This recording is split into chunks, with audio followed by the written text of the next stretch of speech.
Hello my dear friends. Me David Nolan, with a new history topic in our channel. Gerald Ford. Who was Gerald Ford? Gerald Rudolph Passage Jr. was the 38th leader of the US who served from 1974 to 1977. Preceding turning into the president, he was the VP serving under President Richard Nixon.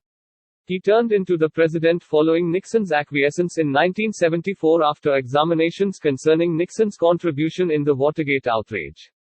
Passage acquired an administration buried in contentions and went to the rudder as the president at a time of extraordinary political unrest. The US was going through a time of soaring swelling and downturn during the 1970s, and the American economy was at a low. One of the quick moves he made after expecting office was to make the Financial Arrangement Board by chief request to control the swelling and set the rhythm for monetary development. He likewise found ways to control the increasing pace of joblessness, which had arrived at 9% by 1975. He was not very quick to campaign for the position in 1976, however he hesitantly concurred. He was crushed by previous legislative head of Georgia, Jimmy Carter, in the official political decision and ventured down from office in 1977 in the wake of having served a 895-day administration. He stayed dynamic in legislative issues for long subsequent to venturing down from administration. Passage lived longer than some other U.S. president, biting the dust at 93 years old and 165 days. Adolescence and early life. Gerald Ford was brought into the world as Leslie Lynch Lord Jr. on July 14, 1913, Omaha, Nebraska, to Dorothy Eyre Gardner, and Leslie Lynch Ruler Sr. His natural dad was a heavy drinker and an oppressive man who used to beat his better half. Dreading for her security and that of her infant kid, Dorothy left her better half and went to live with her family members.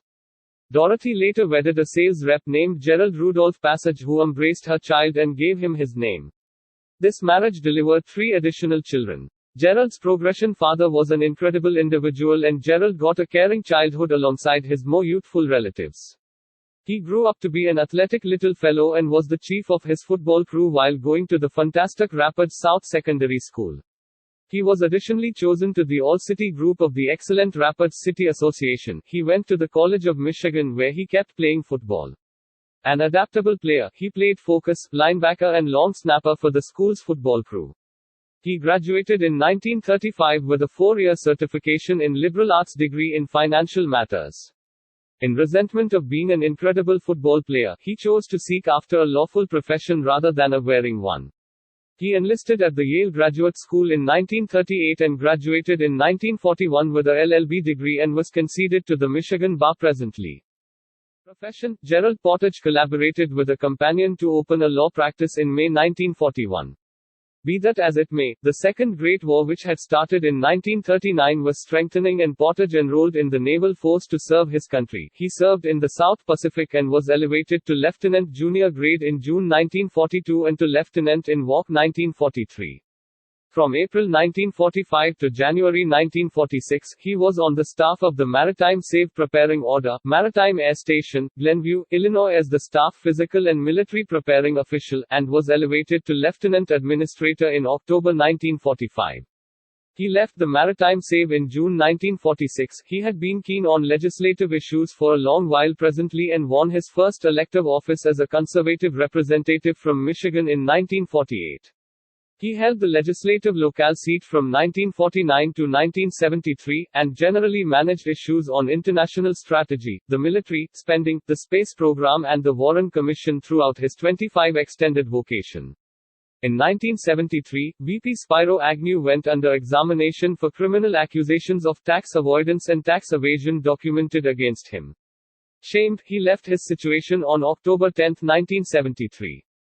President Richard Nixon then, at that point, selected Gerald Pottage as the new VP under the arrangements of the Constitution's 25th Amendment. Pottage had gained notoriety for being a legitimate man, and his spotless picture assumed a significant part in his designation. Pottage was authoritatively confirmed as the 40th VP of the U.S. on December 6, 1973. In mid-1974, confirmations of President Nixon's inclusion in the scandalous Watergate outrage started to manifest, and the president offered his acquiescence on August 8, 1974. The exceptionally following day, on August 9, 1974, Passage was confirmed as the 38th leader of the U.S. Ford came to control at a wild time in American governmental issues. Not long after expecting office, he declared a contingent acquittal program for the individuals who had sidestepped the draft or abandoned during the Vietnam War. In a questionable move, he conceded official absolution to previous President Richard Nixon for his part in the Watergate outrage. The economy of the US was at an exceptionally depressed spot around then. The swelling rate and joblessness were both on the ascent, and the economy was going through a downturn. He made the Monetary Arrangement Board by chief request on September 30, 1974, trying to control the swelling. He encouraged the overall population to diminish their spending and utilization, as it was important to control public spending to get control over the swelling. Passage called this program "Whip Expansion," presently WIN, and requested that the public wear WIN fastens and make promises to show their help for the program.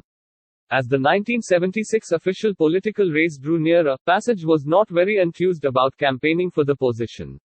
Regardless, he chose to run. He confronted the liberal Jimmy Carter, previous legislative leader of Georgia, and lost to him.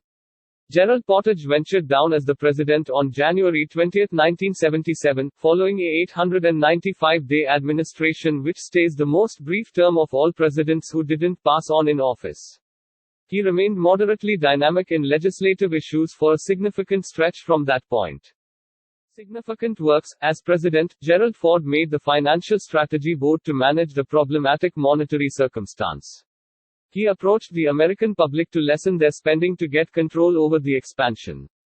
Grants and accomplishments. As a Second Great War veteran, Gerald Ford was the beneficiary of various lofty honors, including Asiatic Pacific Mission Award, American Mission Decoration, and the Second Great War Triumph Decoration. He was granted the Solitary Mariner honor by the U.S. Naval Force Remembrance Establishment for his maritime help and his ensuing taxpayer-driven organization in 1992. In 2001, he was granted the John F. Kennedy Profile in Mental Fortitude honor by the John F. Kennedy Library Establishment for his exoneration of Nixon. Individual life and heritage. In 1948, Gerald Ford wedded Elizabeth Aunt Betty, a previous artist and design model. She had recently been hitched to, and separated from, an oppressive man. Gerald and Betty had a glad marriage that endured 58 years until Gerald's passing. They had 4 youngsters. Ford endured 2 death endeavors while he was the president. The assailants in both the cases were captured and arrested before they could hurt him. Gerald Ford carried on with a long life and kicked the bucket on December 26, 2006, subsequent to having lived for a very long time and 165 days, making him the longest-lived U.S. president. He experienced arteriosclerotic cerebrovascular infection and diffuse arteriosclerosis during his last days.